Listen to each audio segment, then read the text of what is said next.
Today on Music Business Monday, we're continuing the series on the music industry career options, and we're talking about the mix engineer. But we're going to be doing it a little differently from the usual way. We're going to be interviewing a mix engineer who has been in the field for a while, someone who is pursuing that single profession exclusively, someone who has over 300 projects under his belt, and someone who practices his business online. This person I'm talking about is none other than DoktorSanti, and I hope you learned a lot from this interview, and that's what's coming up.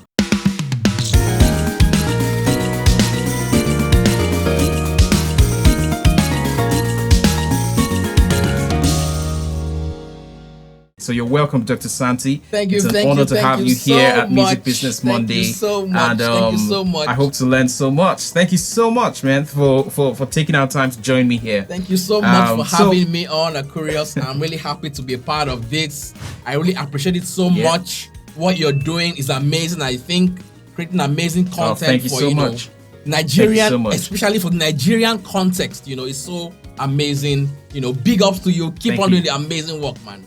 Yeah, sure. Thank you so much. Thank you so much. You're welcome. Yeah, thank you. All right, so just tell us a brief history about yourself. What inspired you to become who you are and who you are? Who are you, first of all? I mean, just introduce yourself to us. All right, I'm DoktorSanti. I'm an online audio mixing and mastering engineer at 1770 Mixing Studios. I run it out of Lagos, Nigeria, but I accept jobs from all over the world. I am also a medical doctor. Wow. Most people don't know that. That's the one that blows my mind. I'm also a medical doctor. That's the one that drives me crazy, man. I'm telling you. And I still practice. I didn't start out, intending to be a mixing and mastering engineer. That kind of evolved. I started out being a rapper. Okay, I started out rapping. Then I started producing some of my beats. Then, of course, along the way, I picked up the engineering thing. So I was, I was rapping. I was being an artist. I was even signed to a label. I was also producing. I produced a lot of my own songs. Then wrote them, produced them, recorded them as well. So over time, as I began to kind of gain more clarity, and understand kind of where I thought I would excel the most, kind of make the most impact, So I started narrowing it down and, reading and exposing myself to how it's done on the international scene. I began to see that those guys that do the audio mixing and mastering, it's kind of a separate, dedicated lane.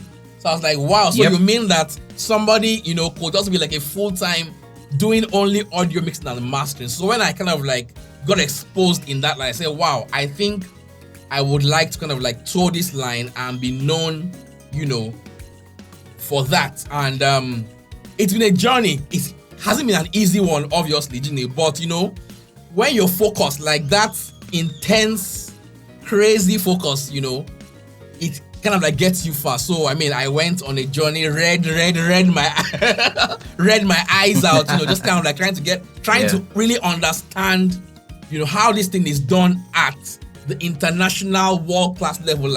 Who are the highest players in this game? How are they doing it? What's their mindset? How do they approach things? So I really dove and dug deep into that, trying to kind of distinguish myself in that arena. And well, so far so good, It's paying off also because audio engineering in Nigeria too is beginning to get more recognition, is evolving in its own right too, So I'm kind of following in the path of even Nigerian engineers who have gone before me, and I'm learning both from them and from the international guys. So kind of that's in a nutshell, how I went from just being a musician or being in the general music space to kind of finding, okay, where do I think I could make my mark the most, So that was kind of basically in a summary, the progression. I kind of compressed a lot of things,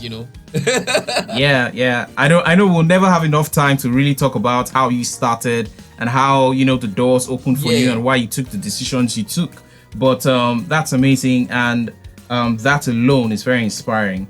So I want to ask you, who influenced you to do this? Can you do some name dropping and talk about one or two people that were instrumental in pushing you to make that decision? Because as a medical doctor, you have that medical doctor background, you're practicing as a medical doctor, and you're still making out time to think about a different career that is completely different from the medical field. So there must have been 1, 2, 3, 4 people who really inspired you to make that decision. So coming from the medical thing, my father is a doctor, so kind of like fantastic. That was, I just got inspired watching him work, and I said, okay, I'm gonna be a doctor as well, because I wanted to be just like him, so that was kind of like what got me on the path of being a doctor in the first place. I started growing the music passion, the music flair right inside med school. So I was, doing my studies in med school, and I was also kind of like just, feeling things out, experimenting with, songwriting, recording, making music, and seeing what that was like. I mean, this was the era where, there wasn't as much information, as there is now out there. So you have to kind of like figure a lot of things out by yourself, just, by yourself. Yes, be in that space. So at first my dad thought it was going to be like, just those kind of hobby things. And then when he saw me take it more serious, in fact, he was scared that I might drop out of medical school, and do that. But I made it clear that no, I would finish my medical degree and become a doctor and still work on my music,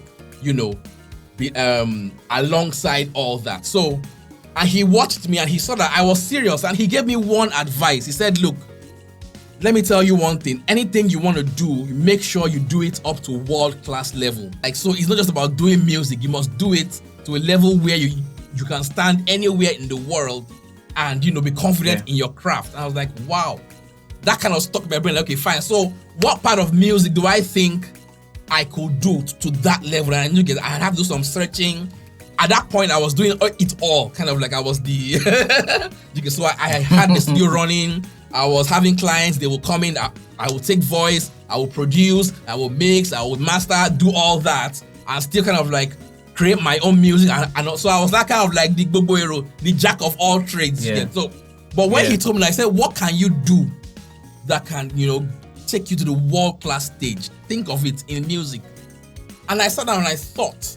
And I said, okay, fine. And that led me to the path of looking and searching online, doing all that. And I found that, okay, there's this aspect of, that I could zone in on because also at that time, the feedback, from people, from my clients, they always tended to come for my mixing and mastering services the most. So I was, I was producing, I was recording, but most times they will come and say, oh, I like the mixing and mastering on so song, so album. Please come and do for me. So even my clientele gave me kind of like a clue, as to what part of what I was doing was making the most impact. I was like, okay, fine. Let me take this thing more seriously. If people are saying, wow, if what I'm doing in that line of engineering is kind of like getting the most impact, being more wow to them, why don't I see if I can expand on that further? And so I came across online courses, especially the Audio Institute of America course by Peter Miller. So, and that really, in fact, that course was like the biggest eye opener. Because so if I'm to list my mentors and influencers, I would list my dad, and then I list Peter Miller because as the head of AIA, because his course really, opened the blinds. Like, wow, like this is the whole new world, like of things, of possibilities. So he really began to, ingrain in me that mindset of world class, and that really helped a lot. Another person I credit so much in the journey is Graham Cochrane.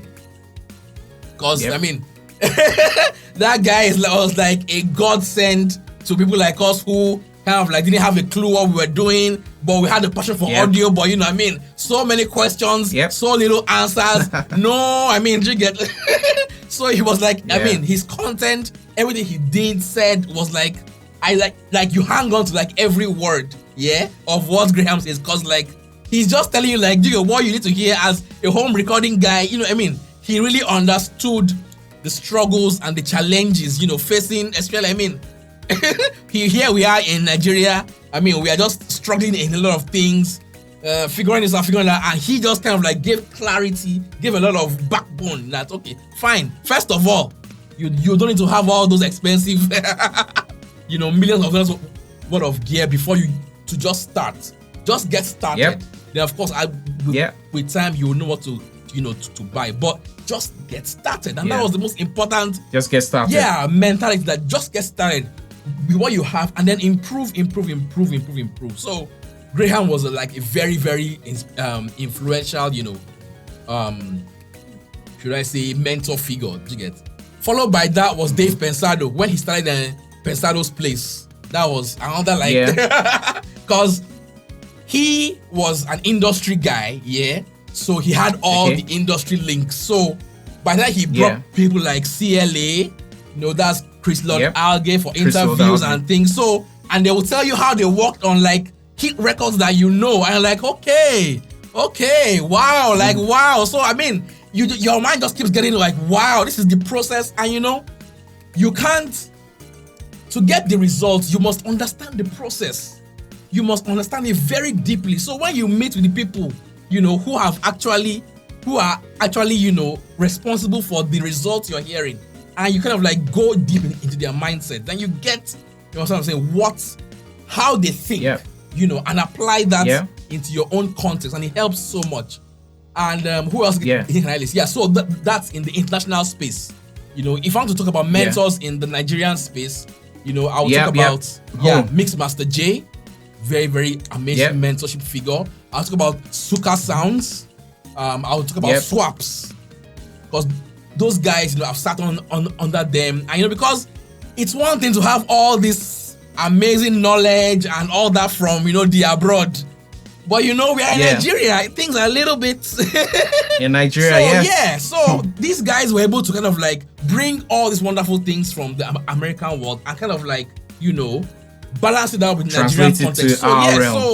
So their thought process and their approach, became very valid, because now you have a Nigerian audience who primarily their listening is not as sophisticated, as the foreign guys. So there's a way they want to hear their music, and at the same time you still want to kind of uphold that global standard. So you have to kind of find the balance point where your mixing or your work still has the Nigerian feel, but yet is can stand anywhere else in the world as well. So kind of global standard. Having the global context and the local context sort of kind of balances out and giving the fuller perspective, of the approach in audio. And it's been just a wonderful journey, of learning and understanding. Fantastic. That kind of thing. Fantastic. Okay, so Doc, I want to ask, do you ever feel out of place? Do you ever feel, especially in this environment where everybody who is a producer wants to mix,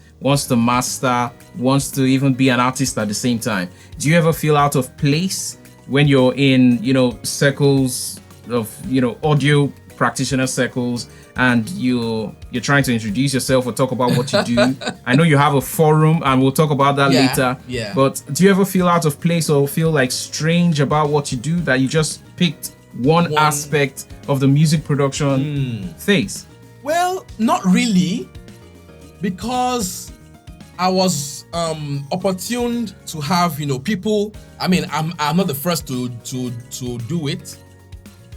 So in my studies and all that, being exposed to those abroad who are already doing it and who are already making very, very high impact doing that, because even someone like Chris Lord Alge will tell you that Bob Clare Mountain was kind of the first guy to say, look, I'm only going to be CSS. So I mean, everybody even your mentor has a mentor who has a mentor. So kind of so you look at what they are doing and wow. So kind of and they kind of inspire that, yes, it's being done this way at the international level. And even coming down to the local level, I still remember then when Suka Sounds name began to kind of come. In fact, before Suka Sounds, it was Zeno Foster that was kind of the reigning engineering figure. Zeno then. Foster. So, of course, he's still reigning now. He's still kind of one of the top guys. But then Zeno Foster who is this guy?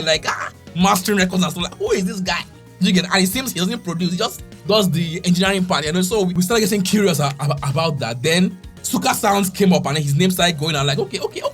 So already some guys are already in Nigeria being able to interpret, that concept that, okay, fine, there's something called a separate engineering guy from the main production guy. So I felt very, very at home. Like, okay, fine, yeah.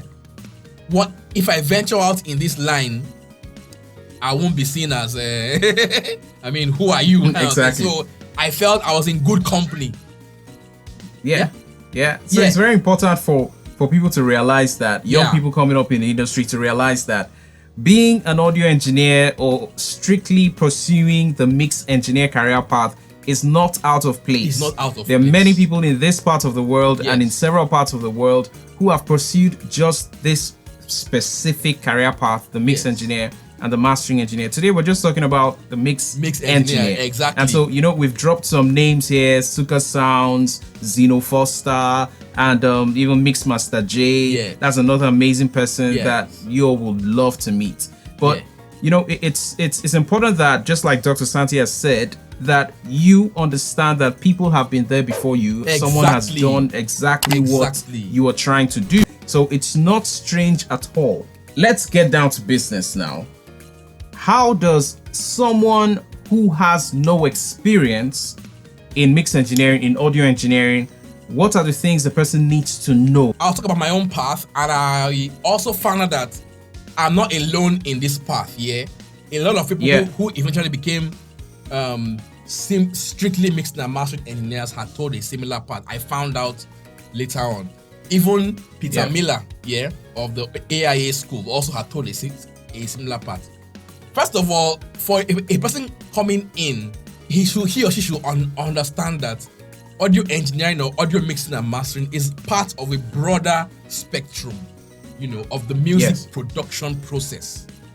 And it's difficult to really be able to be good at that if you don't understand the whole context of music making in the first place. So I started out rapping, then producing, then taking voice, then mixing, then mastering. So I understood kind of like the whole value chain, so to speak, of the recording process. I've been an artist before, I've been a producer before, so I know exactly, the psychology behind those disciplines, as it were. So when I'm now wearing the hat of a mixing and mastering engineer, I can feel the pulse, of what the artist expects from me, what the producer expects from me, and be able to meet that expectation, in a way that shows that, yes, I am kind of like inside your brain. Because a lot of times when I'm doing my mixing and mastering, I'm trying to put myself on, get into the mindset of the producer, and I'm almost kind of like sitting in his seat and trying to think through what he must have thought through while creating, that piece. It's much easier when you kind of like put yourself in that space and now okay, fine, what is this guy trying to achieve? So it will be difficult if I hadn't passed through all those processes or those stages and then gotten into mixing and mastering. And I found that most engineers that I admire have done a similar thing. Some were members of a band, some were instrumentalists, some have played guitar, played drums, played this, some were artists, some were producers, some still produce, though the mixing and mastering thing is more, So in one way or the other, even Ron Kinelski, the Billie Eilish engineer, he was part of a rock band earlier on. He produced records, he did all that, played in a rock band, and then before he now finally graduated into the role of, a mix. So he can understand, the concerns of the artist, the feelings, what the artist, is primarily interested in.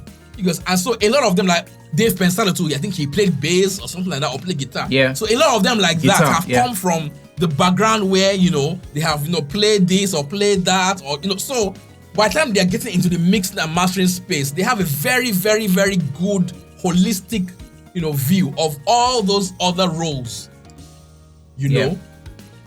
so that when they sit in that space, they're able to understand, okay, this is what the producer expects from me, this is what the art, and they're able to respect those roles and kind of like moderate and mediate properly, so that at the end of the day, the end goal or the end vision of the project, is served. So to anyone coming into mixing and mastering or audio engineering, even if you know that's where you will end up, still find a way to kind of like go through, all those other processes. The end user or the end consumer is not hearing mixing and mastering. He's hearing music that sounds good. So this music sounds good and makes me feel good. That's all I know as the listener. I don't know what is production, what is mixing and mastering, what is compressor. I don't know any of that. So at the end of the day, as an engineer, producer, artist, you are a servant to the music, really. So the more you understand, how all those things tie up together as an engineer, it serves you better. Just by hearing a vocal, I could tell what kind of space or what kind of room, or what kind of challenges the vocalist may have faced while recording that song or while recording. Because I've been there. I know I've recorded it in a room with no treatment, so I know what that sounds like. I know when I hear a reverb room, I'm like, okay, poor room treatment. I know when I hear one that is good. So kind of like I could put myself in the places of those. Sometimes I find myself having to advise artists or clients, okay, fine. What kind of room did you record in? This, change that. Put your mic here, put your, so you get a better recording next time. If I hadn't done that myself before, I will be lost. You have an idea. Yeah, and we all know that the recording process is the most important process. Once you get it right at that process, everything else tends to fall, in line. So my advice, will be that study the entire value chain. Fantastic.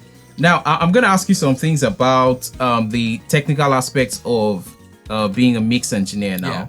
Now, I know that you use one of the DAWs, the DAWs that very few mix engineers focus on. That is Fruity Loops or FL Studio. Woo, FL Studio for life.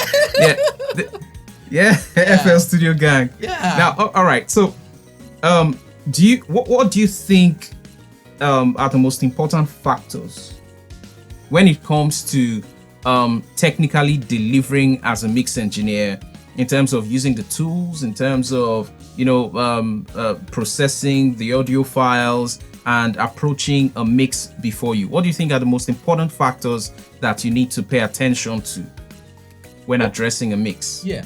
So for me, I'm always, anytime I get maybe a song to mix or all that, I'm always thinking the end product. What is my expectation? Or what is the expectation of the client for this particular track? Or what is he trying to achieve? When I play the stems or I hear the rough mix, I'm trying to find first the genre gives you clues. The final, if the rough mix or the rough MP3 gives you clues, okay, fine. What does this person want to achieve, with this song? And at the end of the day, find that your plugins, your DAW, they are just tools. The important point is to learn them, but learn them to the point where you can use them unconsciously. So at the end of the day, your compressor so well that you can dial in the sound you want. You're not thinking of the compressor, you're thinking of how that vocal or that element comes out to what you are hearing in your head. Do you get? So another thing I do in my approach is that I have like two major processes when approaching any mix. The first major angle is the fixing. That thing sets the stage for the main thing, that's the actual mixing. If that aspect is upside down, it will affect the actual mixing, and that's where you're really going to. So it's kind of like a band wants to have a performance and they have to arrange the stage, have their instruments tuned, make sure everything is working fine and all that before they actually start to perform the song, or else you get, those issues will keep on intruding into their main performance. So it's kind of like the same way. So as an engineer, you are performing the mix. So and you want to set the stage such that nothing is interrupting in the way when you are in that zone. So you want your vocals to be well tuned. You want all the cleanups to be there. Your clicks and pops all gone. Your tracks are ringed so that when you dial for your effects, nothing is blocking you, because at the end of the day, in as much as you're a technical person, the creativity still supersedes. So once the level 1 is the technical, level 2 is not kind of like the creative. That's where the magic happens, really. You get, but if the foundation is, shaky, then you keep on struggling with the creative because, something there, was not well taken care of in the technical stage. There are a lot of arguments on door, walls, and all things. And I feel that at the end of the day, a door or the door you use reflects who you are more than the door True. itself. And people should also understand that once upon a time, there was no such thing as the door. Yep. And excellent music was still being made. Yep. So that means that the door is not the end all be all. It's just something predated it. So you should find out what was that. How was music being made before the computer? And those songs still sound amazing till today. What did they do? The day you can answer that question is the day you will end all door wars. Sincerely. Exactly. Yeah, how were these guys doing it before this computer thing? How? Find out. Go before back. Computers entirely. When you do that, you will see every door in a completely different way. Fantastic. That's an amazing answer, actually. Very, very, very important answer. All right. So, Dr. Santi, let's get down to the cheddars. Let's get down to the money. Let's get down to the money question. Yeah. Now, people are waiting for this question. Yeah. Everyone who is trying to toe this path wants to have answers in this area. And for someone like you who has been in the game for a while, someone like you who has over 300 songs, 300 projects under your belt as a mix engineer alone. We're not talking about production. We're not talking about recording. Yeah. We're not talking about as an artist. We're talking about just mixing and mastering alone. Over 300. Now, I think everyone wants to know, how do you make money? How do you earn a living? How did you achieve this? How did you build a sustainable business from mixing and mastering music? That question is a very, very excellent question. And I'll start by saying this. A lot of people, the moment you say that, or you decide that I'm going to be involved in music making of any sort, or in the music sector, okay, what you're also saying is that I am planning to be an entrepreneur. In the history of the evolution of music and entrepreneurship, they are inseparable. Whether you are a producer, an engineer, a dancer, whatever it is, a show promoter, the entrepreneurship, if you do not understand the entrepreneurship aspect of whatever you are doing in the music sector, you are doomed. So from the very word go, you should begin to train yourself and to understand that I may be a producer, engineer with a particular skill set, but overguarding that is entrepreneurship. So you see yourself as a music businessman. Secondly, the other thing to realize is that we are in a service business. For me, I treat every client like they are the whiz kid. I approach them like they are the first and the last client I will ever get. Because you don't know. You just don't you don't know who is who, and you don't know who knows who. So you might be working for one small looking artist, and meanwhile he has links to people that you're really interested in working with. So every job is like your advertisement. Every job you do is like your calling card. You have to put kind of like your best into it, no matter what skill level you are. Because at the end of the day, the client wants to see you putting your best. You may not be the best engineer, but they want to see you put the best that you could have put into that job. How I broke into the, in quote, international stage, I worked with just one producer. I did his album. And from there, like almost every artist he worked with on that album came to me later on to mix their songs. Cause like, who mixed? As like from there, and I mean, it's just like a domino effect. They keep asking who mixed, then their friends, who mixed. Yeah, so that's what I mean by every client is your whiskey, whether he's known or not known. Every client, like take him like a superstar, like give him that superstar treatment. Give your very best, because you just never know. Thirdly, we are in, should I say, the most opportune time, to ever be alive because of social media. So that has lowered the barrier of entry, for a lot of us, so that the world can see your value in a way that they never could before. And as an entrepreneurial engineer in 2020, you cannot afford to not understand how to manipulate that opportunity for your benefit in terms of making money. There is the ability to receive cash payments from anywhere in the world. So that opens up your vistas. Like, you're not limited to just your environment again. But the limiting factor is how well you're able to put your value out there to be able to attract people, who have the money to pay you. Because now the whole world runs off of perception. How are you perceived? How do you get part of what you do is create content that creates kind of a certain perception of your brand in a particular way.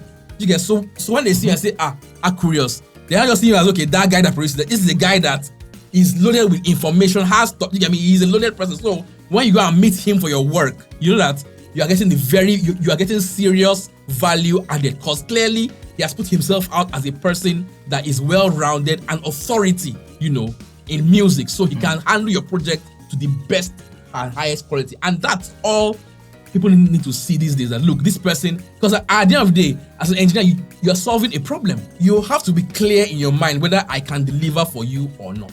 Do you get? There is no, you've at this point, you've either made up your mind based on everything you've seen about me online or whatever it is, whether I can do this job or not. Number 4, once you have the skill, be confident. Okay, come across as someone that is an authority at what they do, and build on that. Don't be scared to charge. The worst they will tell you is no. Now, your pool of potential clientele is massive. So in 2020, there is no reason why anyone should settle for kind of like lower than what they know they should be getting, because now your window is the world.